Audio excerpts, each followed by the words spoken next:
How's it going, guys? It's Poetry Star, and welcome back to another episode of the European Universalis 4 Ethiopia campaign, where we are, dealing with the land that we conquered last time. We conquered a good bit of land, and for a while now, I think we're just going to be dealing with this. I think that's fine.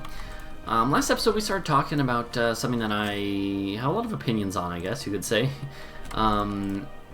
Language and language use, language learning, perceptions about language. Uh-oh, I feel... Uh-oh. Felt that sneeze coming from a mile away. And yeah, I think we'll continue with that discussion. At the end of the last video, I basically started talking about how... I think it's interesting how... Well, as a native English speaker, I lack a lot of the same sort of pressure to have to learn second languages that a speaker of like a smaller language with a smaller number of speakers might face, and there's a lot of privilege that comes with that, right? Like, but there's also sort of I think I imagine, I don't know, there's probably a sense of community and culture that really comes from speaking a language that only you and your community and your family speak, So, I don't know. It's and then it's an interesting topic to discuss. I don't know. I don't really. I guess I kind of ran out of steam after the end of the last episode, but or I kind of lost my train of thought and where I was exactly on in this discussion. Ooh, look at that. That's wonderful. But we should convert our own land, definitely. We have cheaper land to convert now. I mean, we've had decently cheap land to convert. I think that, I guess at the end of the last episode, and I'll say again here, if you're a speaker of if you were watching this and you're a speaker of maybe a lesser known language, or you're from somewhere that has its own unique sort of linguistic background and stuff and history, I would love to know about that, because I love learning new things about different languages and stuff. I always try to, if someone if someone speaks different languages that I don't know at all, I love to ask people, oh, how do you basically, how do you say hello, or can you tell me more about your language, what is it, stuff like that. I always find that very, very interesting. And yeah, for instance, in one of my it's a funny little story. In one of my current classes, I'm taking a historical linguistics class, and one of the students in it, so it's a Spanish class taught about the history of the Spanish language, and it's taught in Spanish, right? One of the students, though, is not a student of Spanish and does not speak any Spanish. So you'd be like, well, how is she in this class then? Well, so for one, it's a graduate level class where lots of times you can audit or you can just sit in. You don't have to necessarily be taking the course, doing the classwork. She is doing the classwork, but specifically her situation is that she's a linguistics student. So separate from the Romance language department that I'm a part of, she is a linguistics student, right? And beyond that, she's bilingual. Her family, I believe I don't want to rat out my colleagues' personal info or whatever. She's from the U.S. She's grown up in the U.S. She was born in the U.S., but her parents are both Romanian, right? And I don't know I know very little about Romanian. I know I know plenty about Spanish. I know a good bit about Catalan, a good bit of Italian. And even then, I know plenty of Portuguese speakers in my department, plenty of French speakers in my department, and just in general. So it's I know a lot of Romance language stuff and people who speak Romance languages, but I don't really know a lot about Romanian. And it's kind of, the odd child of the Romance language family. I mean, there's plenty of other Romance languages besides those, by the way. Just so you're aware, there's I think 30 Romance languages that are living today, right? But in general, those are the the big ones are the ones I've mentioned. Let's see, Aragon, no. Burgundy, no. I don't know, man. We don't want to do the Timurids. that could actually screw us over. I don't know, like freaking Burgundy, because maybe then France will ally us a little easier. I don't know. But I don't know. I don't know much about Romanian. You know. In fact, I probably know more about some of the other more obscure Romance languages than I do Romanian. Like I know probably more about Lombard language. They're the spoken, which is I think a decently represented here with the Lombard culture in the game, like roughly in that area. And I know more about Venetian language than I do frickin' Romanian. So anyway, so this classmate of Mars though, she's Romanian speaking, and I mean she's completely bilingual. Like she has no accent or anything, but she speaks Romanian. So I've had fun asking her, like, well, like would this we're gonna have such high freaking religious conversion speed. I was, I like asking her, like, oh, what is this? How do you pronounce this? How is this?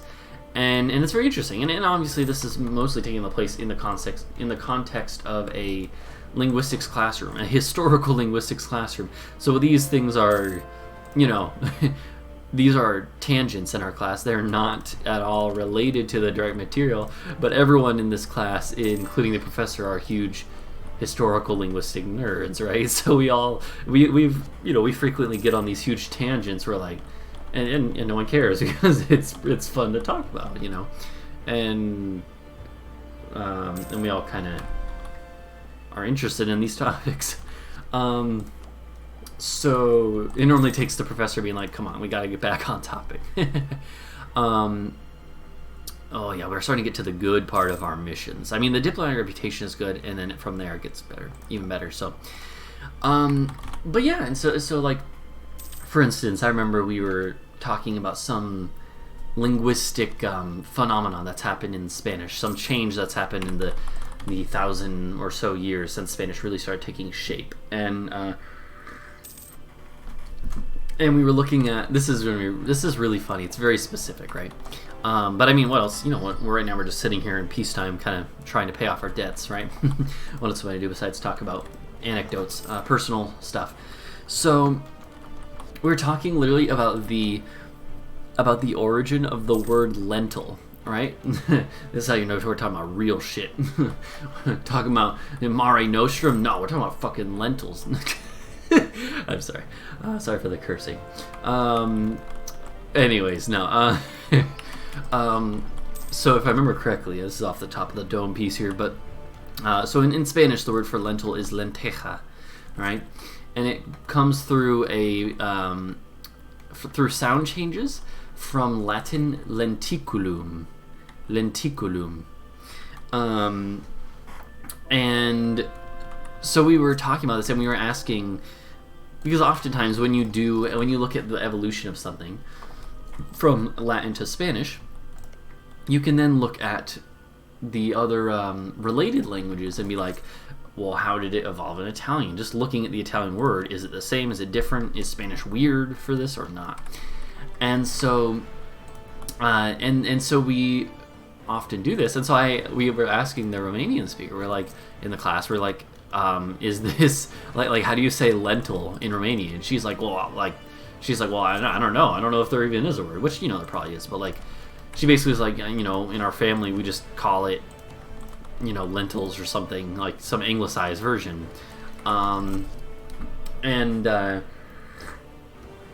my professor, of course, she actually, I think she started with French before Spanish, so she teaches a lot about French linguistics and Spanish linguistics. She's like, oh, well, here's the word in French, which I have no idea what that is, what it is, by the way. But and so then, so she's like, oh, here's what it is in French, and it's also the same word for like lens, like contact lens or something, apparently. I really don't like. I'm gonna take the debt, man. After we fight these rebels, we're gonna go back into money making mode, so it should be okay. Yeah. In fact, we can get rid of these rebels now. But yeah, so the professor was like, oh yeah, the word for lentils and lens is the same. So she's like, what's the word for lens in Romanian? And it was something like, I don't remember what it is, but it basically it rhymed, like at the end of it, the ending was like ekie or something like that. I don't remember what the actual word was. So I was like, are lentils in Romanian then lentekie? Basically, really rhyming it. Because I was like, if they're the same in French, and the Romanian speaker just was like, no, that sounds terrible. I was like, fair enough. I have no idea how a Romanian sound works, but yeah. But yeah, I don't know. I like stuff like that. Finding little quirks of language, and I think that's one of the reasons to bring it back full circle now. Oh shoot.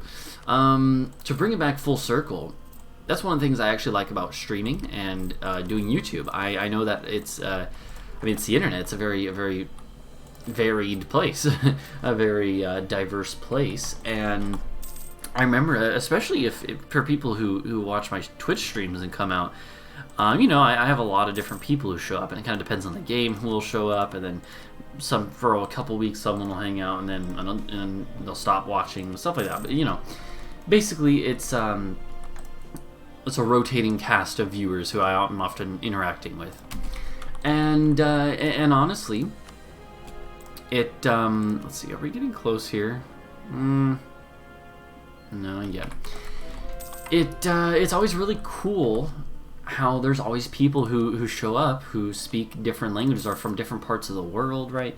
Like I've had people, I'm pretty sure from, I've had plenty of Europeans in general, but I've had people from like Argentina, people from, I've had people from Norway. There's one viewer of mine who has watched stuff off and on for like several years now. He's from the far north of Norway. I don't remember what the area is called or whatever, but like in this game, I guess it'd be like the Finnmark area. I don't want to offend if he's watching, but like he I asked him the other day on stream. I was like, are you above like the Arctic Circle? And he's like, oh yeah, dude. And he like sees the northern lights and stuff. I'm like, man, that's crazy. That's someone like who lives in like one of the extreme parts of the world, is the one who. Or is someone who watches my streams, and I'm like, that's crazy, dude. That's crazy. It's so cool. The power of the internet, yeah. And when I've been doing stuff, lots of times when I'm playing when I'm playing in EU4 or Hearts of Iron 4 is like Portugal, for instance, right?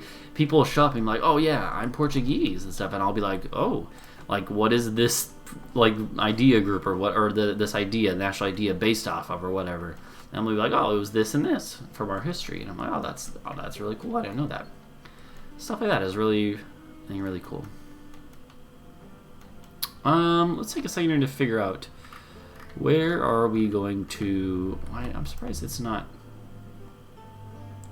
Might still be better to do this one here because it's a little higher already, right?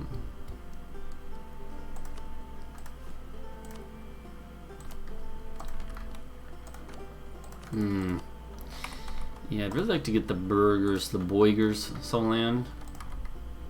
It's not they're loyal, but I don't think we have enough to give them. Yeah, unfortunately. But they're not unhappy right now. Let's do local development costs down here, and I think that's all we can really do. I think I'll do Mogadishu because it is in our culture group, and it is a good trade center. And it's probably going to be about as good as doing Zela. It's definitely better than Zela. In terms of the actual development costs and stuff. We could do Hobyo as well. Which one's going to cover more? I think Mogadishu. So, alright. Pumping some points here.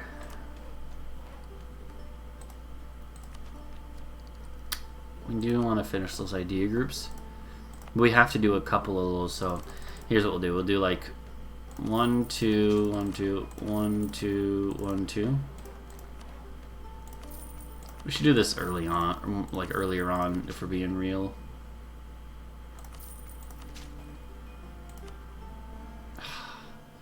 So expensive. Oh, gosh darn. We don't even have enough. There we go. We barely had enough. We literally had just enough. Wow. 36 development problem here.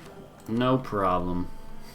I mean, it is actually going to be fine. Like, it helps us. It's not... Again, I don't mind developing stuff like that, because even though it's a lot of points, it all comes back to us in the end with benefit. Anyways, so, yeah. What were we talking about? we're talking about like linguistic stuff, and then I don't know. Linguistics is, taking linguistics courses has definitely changed my perspective on a lot of things. And I remember, so I guess I've almost certainly told this before on my channel, but I'll talk about it again. Probably been a while at the very least.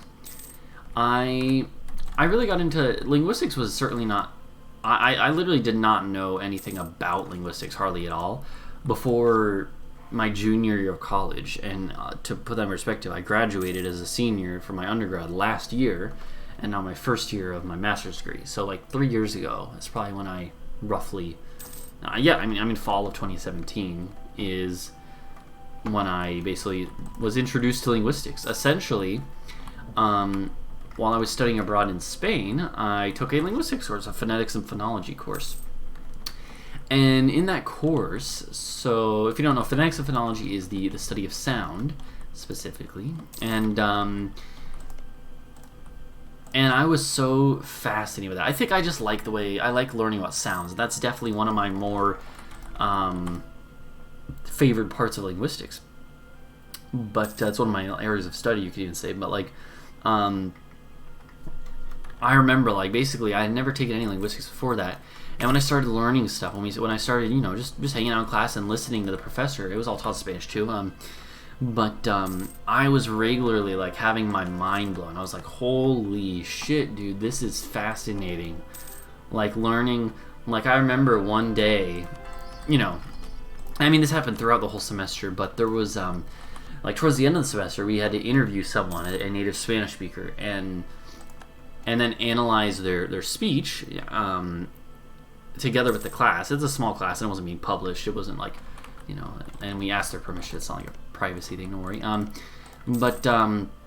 we had to basically analyze their speech patterns to be like, can we tell if they have the patterns we've learned about being associated with certain regions in Spain or in the Latin American world. And I remember that one of the students in the class interviewed like the host mom that she was staying with, right? Unfortunately, we just lost our good ruler. This ruler's fine, and they're all right. Like, the morale of armies is good. That's a good thing. But yeah, so one of the classmates, she interviewed her host mom lady, and I remember because the first time through we were listening, and it just sounded like she was a standard Spanish speaker from Spain, like with a standard Spaniard accent, right? That's gonna be a problem. Medjugorje and Burgundy, I love it. And so we're like, and I at the time, like, I think I have a good ear for sounds and language and stuff. But even I was like, well, I don't know, it just sounds like a normal Spaniard lady, like an older Spaniard lady talking in this recording. There we go. And then our professor was like, oh, hold it, you guys didn't hear it? And we're like, what? And he replays a certain part, and he points out this very minor thing that is very specific in Spain to a very specific region. I'm not going to go into depth about which feature it was. It's a very niche thing in Spanish. A very niche feature. But like, we listen to it again, and like, you can hear it very clearly. There's this one thing that if you weren't listening for it, you wouldn't even hear. And even nowadays, it's hard for me to hear it. Basically, we were all just like what? Like now that it's been pointed out, we hear the exact thing that we learned about being a feature from the area this lady is from, and she's not even living there anymore. But she has this feature that is specific to the region she grew up in. And we're like, wow, and that was one where I was like, holy crap, man! Like, the fact that you can, like, listen to the way someone speaks and be like like this person is, speaking like someone from here or something, and that really blew my mind a lot. And stuff like that, continues to be like insanely interesting to me. I know we're just sitting here and we have been for like the last 2 episodes, but I don't think we really want to go to war when we have this much debt. Like, how much money are we making? Not enough we are making money, so like, we probably should go to war because it'll help us make more. At this point, we can probably outgrow our debt, basically, right? It's still, I don't know. I mean, Yemen is a tough country to go to war with here. Mountain forts. Ally with Sind, not a big deal. I mean, somewhat of a big deal, but not really. Should be okay. The other option is to just go to war with Ajuran again. I don't know. I kind of prefer to do that. No, I think we should do Yemen. We don't want that much. We just want their coast, right? I guess that's a bit, but right, we want to fabricate claims on all this inland stuff. It's gonna be way too much aggressive expansion and stuff. Let's get ready for war here. So let's actually, we will raise this. Timer's just gone off. We're gonna go a little longer. But yeah. So anyways, I think that sorry. Yeah, and so, but beyond that, so that's how I got interested in linguistics. When I started realizing, like, oh man, like every day I'm literally having my mind blown to the point where I'm literally like having a jaw drop and be like, holy crap! Like I'm not even joking. I literally have my jaw physically drop, and I'm pretty sure my classmates are like, what the fuck is up with this guy? I'm very cursy today. Sorry, but. But after I got back from Spain, I spent a semester studying abroad, and after I got back, I was like maybe I should pursue this. I didn't really have any plans for after I graduated at the time. I was like, I have no idea what I want to do. I was like, maybe I'll go into public relations or something, but that didn't really interest me too much. It was interesting enough, and I think maybe I would like to do that at some point. But I was like, I think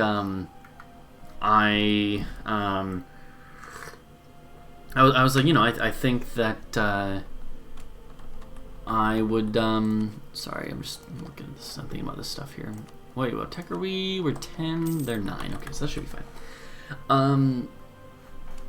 I think that, let's do this and this.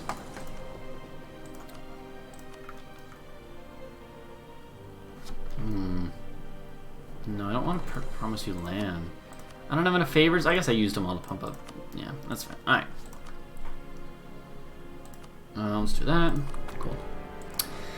But yeah, so when I got back, I was like, basically my senior year of college, I was basically like shit, dude, I don't have any other plans right now. I might as well like at least apply to some programs, and if I get funding, right, that's the main thing, then why wouldn't I go to school for a couple more years, get another degree paid for already, not having to pay for it myself. At the very least, I mean, that's not going to hurt. Having another degree is not going to hurt, and I'm not paying for it. So, and that's what I was able to do. Luckily, I got an assistantship here. I'm not paying for this. I have like student fees, but it's like reasonable. It's basically how much college probably should be total. That's a whole other topic for another time. I think I'm literally paying about as much as like I know like one of my Spaniard friends in my program, she told me that like college for a year in Spain is like maybe $1,000 for the stuff you pay for, and I'm not gonna say exactly how much I'm paying, but it's within reasonable, really within a degree of reasonability of that, and so and that's probably how much school should be. But keep in mind that's just fees. I'm not paying tuition. If I was paying tuition, it would be like 20 times that, which is obviously ridiculous. But well, the fact that I have an assistantship means I am mostly, I mean, it's not paid for, it's not free, I'm working for it, but it's work that I like to do. I'm going to be teaching Spanish. And I just think that, and the fact that I was able to find a assistant, it means I basically have a chance to pursue this interest of mine, even if it's not what I do long term. I get to pursue this interest of mine, and at the very least get some more time to figure my shit out, right? But it goes to show. We're gonna wrap up this episode here, I think. But here's your message for the day. It goes to show that if you're even slightly interested in something, or rather, if you have something that's you really seem to be interested in, even if you don't know much about it, right? It's not like I was a linguistics major in my undergrad. I had no real experience besides like a couple introductory courses. Even if you don't have a lot of experience in something, if it really interests you, if you find it fascinating, why not try to, get an internship with it? Lots of times internships are focused on making or helping you learn how to do stuff, not necessarily using the skills you already have. Or try to apply to a program or something. Or apply to a class for something, a community college class, whatever it may be. I think, if you take a chance on something, sometimes it'll surprise you. So, anyways, that's our message for the day. Poetry Studs, uplifting messages. But no, hopefully it's a good message. Anyways, thank you guys for watching. Time is up, so I'm gonna record another episode. Thank you guys for watching. Please leave a like and subscribe for more. And I will see you guys in the next episode. Bye bye.